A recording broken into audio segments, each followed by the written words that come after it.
Sometimes a pup was born who didn't quite fit. Maybe its fur shimmered with a peculiar wildness, or its eyes burned with an unsettling light. Maybe it asked too many questions. Why did they live like this? Why did they fight each other for scraps while the overlords grew fat on their labor? Why did no one dare look beyond the barbed wire? The other dogs didn't like these pups. They were too different, too sharp. They upset the delicate balance the overlords had built. Stay in line, the dogs would growl, fear in their voices.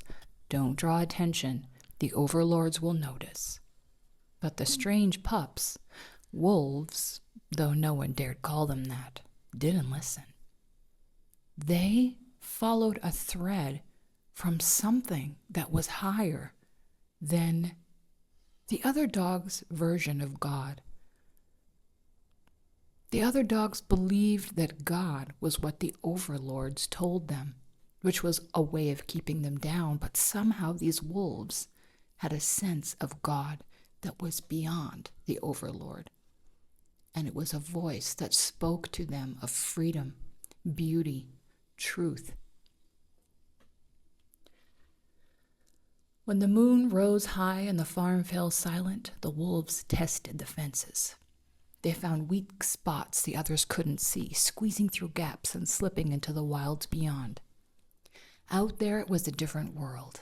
The air smelled clean, alive with scents of wildflowers and wet earth. The wind whispered through towering trees, and the grass stretched endlessly under the stars. The wolves ran under the silver light of the moon, their paws pounding the earth, their hearts filled with freedom. They howled, not in pain or fear, but in joy, and their voices echoed across the hills, carried by the wind like a song that had been waiting to be sung. And then, as the sun crept back into the sky, the wolves returned. They squeezed through the gaps, their fur still damp with dew, their hearts still aching with the taste of freedom. When the wolves tried to tell the dogs about the world outside, no one believed them. There's nothing out there, the pit bulls scoffed, just emptiness and danger. If you leave, you'll never survive, the Labradors warned, their kind eyes filled with fear. The collies turned their backs entirely, muttering about troublemakers. Anti-this, anti-that. They just couldn't leave well enough alone. Even the toy poodles, who prided themselves on charm and connection, gave them wide-eyed, pitying stares. But the truth was, the other dogs didn't hate the wolves for lying. They hated the wolves because deep down, they knew they weren't lying at all.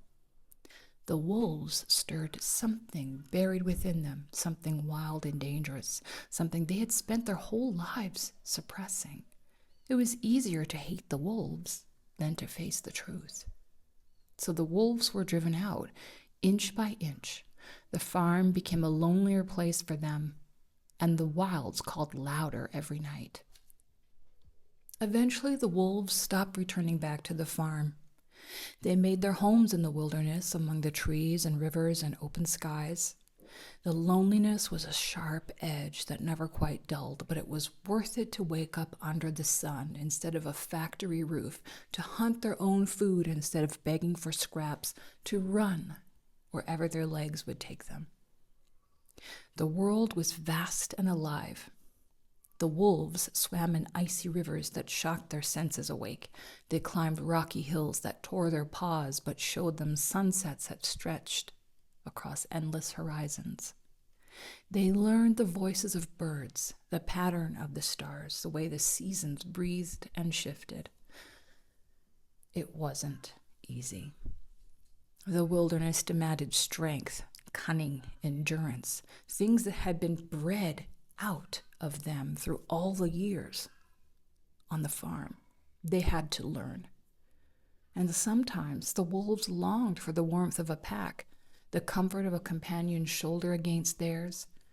But when the wind swept through the trees and the moon rose bright and full, they remembered why they had left. Every once in a while, a wolf would find another. Their meeting would be quiet at first, wary eyes, slow steps, but soon the air would fill with joyful howls. They would share stories of their journeys, the rivers they'd crossed, the storms they'd weathered, the beauty they'd found. For a while they would run together, their paws pounding in rhythm, their laughter echoing in the night. And when the time came to part, they would throw their heads back and howl. Their voices climbed the air like fireworks, thanks ChatGPT, announcing their presence to the world. In the distance, other wolves answered, far off, but unmistakable. They were not alone. The wolves lived solitary lives, but their spirits were bound by an invisible thread, a shared song, a shared longing, a shared truth. And though they might never gather in one place, they knew the wilds were full of others like them. Others who had seen beyond the fences, others who had tasted freedom, others who had chosen to live wild and hard and true.